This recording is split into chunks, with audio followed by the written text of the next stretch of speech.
dan selamat petang diucapkan kepada semua pengikut serta pendengar-pendengar podcast kami. Pada Jumaat yang lalu, kami telah mencari beberapa orang yang berminat untuk menceritakan sesuatu berkaitan dengan orang berkelainan terkaya. Dan baiklah, pada hari ini kita mempunyai 3 tetamu jemputan. Selamat datang!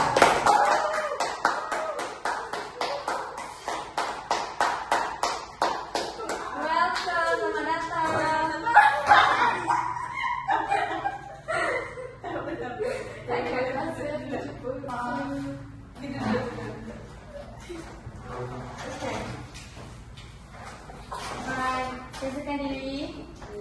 Semua okey? Okey. Alhamdulillah. Okey, baiklah, selamat datang ke podcast kami. Jadi boleh semua perkenalkan diri dulu? Mula daripada awal.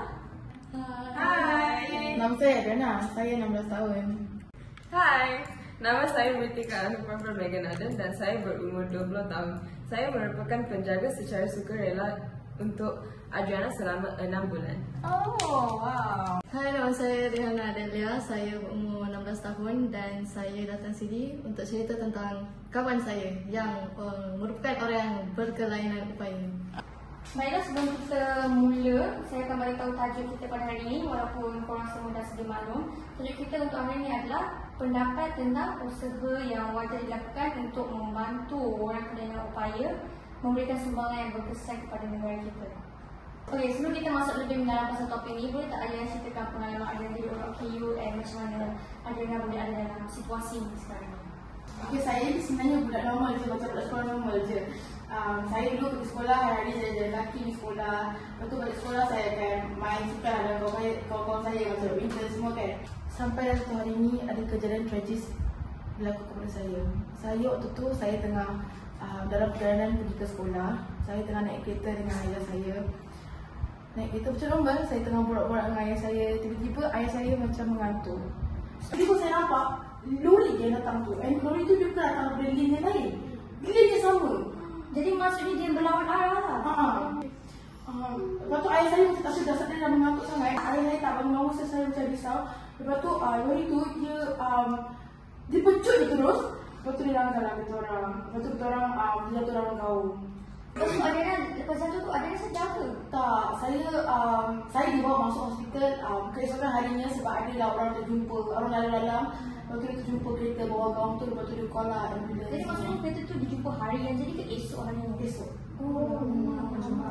Berat hati kita orang dengar cerita Adriana, and sekarang pun Adriana bersekolah kan dekat sekolah semua tu. Adriana sebagai seorang pelajar yang OKU, ada tak apa-apa usaha yang awak nak suggest untuk mengurangkan beban awak, macam kemudahan awam ke dekat sekolah?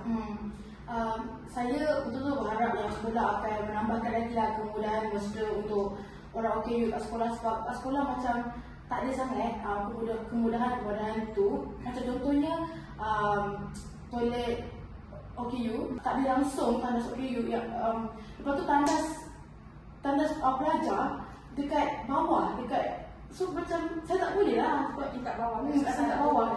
Saya susah sangatlah membebankan. So saya harap pihak sekolah bolehlah menambahkan tandas OKU untuk kemudahan semua pelajar OKU, sebab kat sekolah bukan saya je yang OKU, ada juga lagi orang yang OKU, tapi tak tahulah kenapa pihak sekolah tak buat apa-apa untuk ni. So saya rasa terpinggir lah, macam pihak sekolah macam tak kisahlah pasal orang-orang OKU. Masalah awam tak ambil berat lah. Tak ambil berat. Saya pun harap juga yang benda ni normalisekan dekat sekolah, dinormalisasikan supaya orang hidup yang belajar dekat sekolah tak ada masalah sangat kan. Okey, jadi inilah setara dengan ya, betul-betul. Bercakap pasal sekolah, kita ada tetamu yang juga merupakan murid sekolah, iaitu Adel. Adel, hari tu awak ada DM podcast kita orang kan, masa kami buat survey untuk siapa yang ingin memberi suara tentang OKU ni. Lepas tu awak ada cakap yang awak ada seorang kawan yang juga menghadapi kesulitan di sekolah.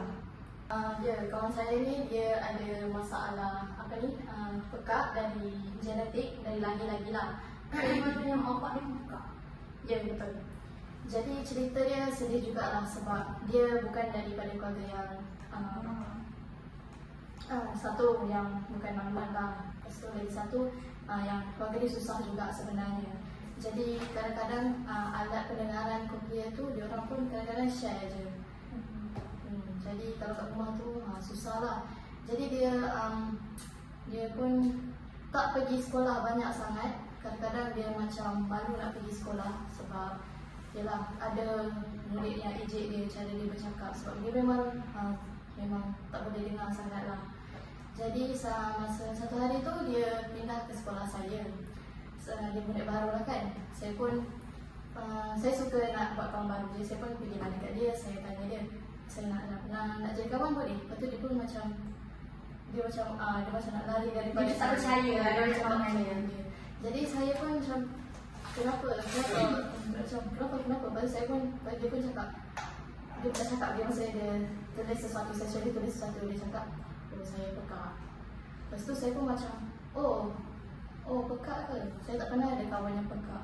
Sekolah saya yang kerajaan punya yang kita semua pergi ni sebab dia tak cukup duit nak pergi sekolah yang khas. Jadi memang Maksudnya dia just data memang dia belajar sendirilah maksudnya.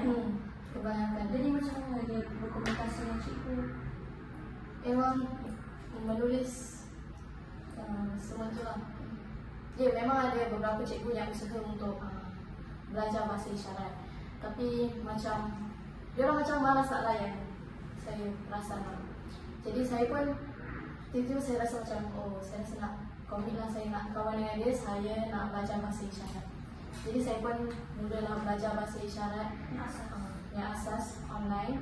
Jadi saya cuba ni lah berkomunikasi dengan dia. Jadi maksudnya macam awak belajar pasal dia pun ajar awak juga. Ya.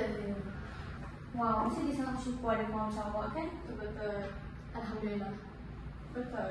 Dan juga harap ramai juga yang lagi yang jadi macam awak untuk lebih berprihatin terhadap perkara ni. And macam mana pula dengan awak Ritika? Macam mana awak boleh jadi penjaga dia and boleh berkenalan dengan Adriana? Boleh awak kongsikan? Boleh. Saya telah berjumpa Adriana melalui program sukarelawan yang dianjurkan oleh Jabatan Sukarelawan Malaysia. Pada mula-mulanya saya menyertai program sukarelawan ini untuk mengisi masa lapang je. Saya ada banyak masa lapang. Mula-mula saya menganggap Adriana ni seorang yang pendiam. Tapi selepas mempelajari lebih tentang dia ni cakap banyak. Dia seorang yang sangat lawak. So jadi saya suka bercakap dengan dia. Ya ke? Adriana macam tak setuju je. Okay. Jadi saya berharap ramai orang juga minat menyertai program ini kerana saya memang seronok. Saya tidak kesal akan pilihan saya untuk menyertai program. Wah, menariknya nampak juga ada komuniti yang actually sangat baik dan pengasih terhadap komuniti yang sering dipandang serong macam Adriana. Jadi dari segi perspektif awak, apakah usaha yang boleh ditingkatkan untuk lebih membantu kepada komuniti orang berkelainan upaya? Pada pendapat saya, program sukarelawan yang saya menyertai itu, I think diorang kena lebih banyak mengadakan program itu. Kerana saya berfikir masyarakat sekeliling tak tahu ada program macam ini. Patut dibuat-buatkan lagi lah, dipromosikan. Organisasi tu kena promote, besarkan lagi lah campaign macam tu. Baiklah, nampaknya itu sahaja pada tetamu kita hari ini. Terima kasih atas luahan yang telah diberikan dan cadangan untuk usaha-usaha yang boleh dilakukan untuk membantu orang-orang golongan kelainan upaya ini. Saya berharap penonton dapat pengetahuan baru dan diharapkan kita sebagai rakyat Malaysia dapat membantu lagi dan memberi kesedaran kepada orang lain juga agar mereka pun dapat memberikan sumbangan kepada negara. Sama-sama kita memajukan negara kita lah. Tak semestinya orang yang Sebab kalau kita tak buat apa-apa nanti orang okey memang diorang tak buat apa-apa sebab diorang akan fikir diorang ni macam tak berguna. Jadi bila diorang tak berguna memang diorang takkan ada semangat apa-apa dekat negara. Lagipun ramai orang berkelainan upaya yang Sebenarnya lagi berbakat daripada orang yang sempurna fizikal ni.